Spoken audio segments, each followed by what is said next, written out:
Hello, parents and educators. My name is Josh Oakes, and I want to talk to you in this blog post, on this podcast, in this video about how to talk about suicide and depression with your children.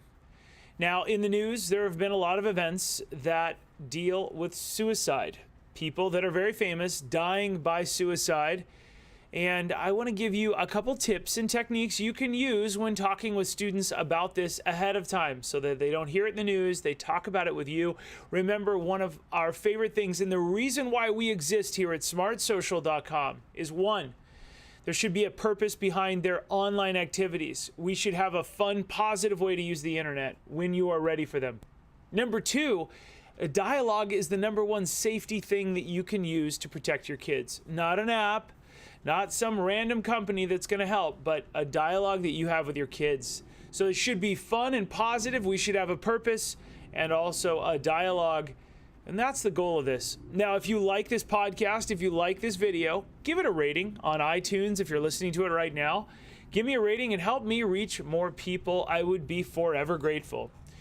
Now, how to talk about suicide and depression with your children. Now, I'm going to read through this with a recent study revealing that suicide-related hospital visits for teens and tweens have almost tripled. We think it's important for parents to continue to talk with their children about difficult subjects like depression and anxiety. Now, there's a lot of bullying that happens. There's all kinds of different things that we understand and know, but students have very little understanding or tools to deal with this. So that's why we're doing this. So we asked 3 mental health professionals to share the 5 keys, and this is just the start. Is this the end all be all? No, this is just an appetizer to getting us ready to talk to kids about this. The 5 keys to talking with your family about the sadness associated with social media. These experts share a lot of tips to managing sadness, to age-appropriate talking points parents can use. Now, the first tip number 1 is share with your children your own feelings of sadness, if you've had some, and how to manage it. They need to see the example in us. So Teodora, a psychologist and parenting coach, says, as a psychologist and parenting coach focused on parenting in the age of technology from a strengths-based and emotionally literate perspective, addressing this topic is incredibly important. She goes on to say, check your H.A.L.Ts, H.A.L.Ts, hungry, angry, lonely, and tired. If you or any of your family members are in one or more of these states, hungry, angry, lonely, or tired, talk about the self-care you need first. Being in a halt state reduces productivity and cooperation. Next, explain to your family that emotions are our internal data. Our emotions let us know what is going on inside and outside of us so that we can make changes accordingly. Emotions are also a kind of language, and they're meant to be shared. Always encourage sharing. This is where we get into this dialogue. Once again, we're on tip number 1, share with your children your own feelings of sadness and how to manage it. Dialogue's really, really important. And it's hard to say what causes an emotion. Your children shouldn't fear using social media or being online, but the evidence thus far shows that some restrictions are necessary. Dr. Jean Twenge's work, suggests that tech use in excess of 5 hours a day is linked to a 71% greater likelihood of one suicide risk factor in teens. It's also important for students to know that the online world does not equal the real world. Parents, these are things you can talk with your kids about. Consider sharing with your kids your own feelings, if you've ever had feelings of sadness, and the patterns you notice around them. Talk to them about how you deal with your sadness and let them know you are here to listen and help in a non-judgmental way. This is important. If you're an adult, you've probably had sad days. Whether a dog passes away, a friend passes away, you have a tough thing at work, you get laid off, or just life isn't as fun. It's a normal thing as a human, as an adult, to have not great days, right? But we as adults, we have ways to deal with that, and children don't. And one of our goals in Parent University, which is $100 a year to join at smartsocial.com, gives students a vocabulary to deal with bullying, vocabulary to deal with anxiety and depression. So that was tip number 1. Once again, just for all of you listening, tip number 1 was share with your children your own feelings and how you manage them. And it's okay to be vulnerable there. Hey, I've been sad before too. Now, tip number 2 is remember that a child's top needs are to feel safe and loved. Now, Dr. Carla Marie Manley, a clinical psychologist, says it's important to show your child your own genuine emotions. Example, sadness. Yet make sure that you as the parent talk with your child when you're in a calm, non-reactive state. Your child will pick up your emotions, so it's important to be sensitive to the issue. Consider the setting and environment when talking to your children. Make sure that your children are not hungry or tired before having important discussions. This gets back to that H.A.L.Ts one. Be honest with your children, yet take care that the level of information imparted is age appropriate.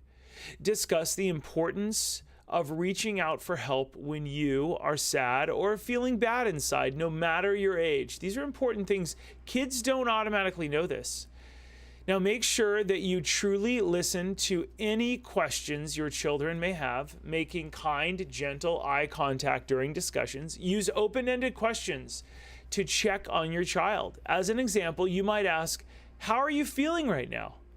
What thoughts are you having?" Avoid questions that can be answered with a yes or a no if possible. At the conclusion of your discussion, remind your children that you are available for any questions or thoughts that might arise. It's very important that your children know that you as the adult and caregiver are safe. Your children may fear that if the parent is sad, that suicide may be an option. Talk with your children at an age-appropriate level about your resources and how you cope with days that aren't the best. In other words, remember that a child's top needs are to feel safe and loved, and let your children know that they are safe and loved. It's very important. Next, tip number 3. So that the first tip was share with your children your own feelings of sadness. Tip number 2 is remember that a child's top needs are to feel safe and loved. And tip number 3, remind your children that it's okay to ask for help. This is by Jody Amon, psychotherapist. Now, when parents want to discuss sensitive topics, Jody goes on to say, with their children, they should consider utilizing some of the talking points below. Here's 5 talking points.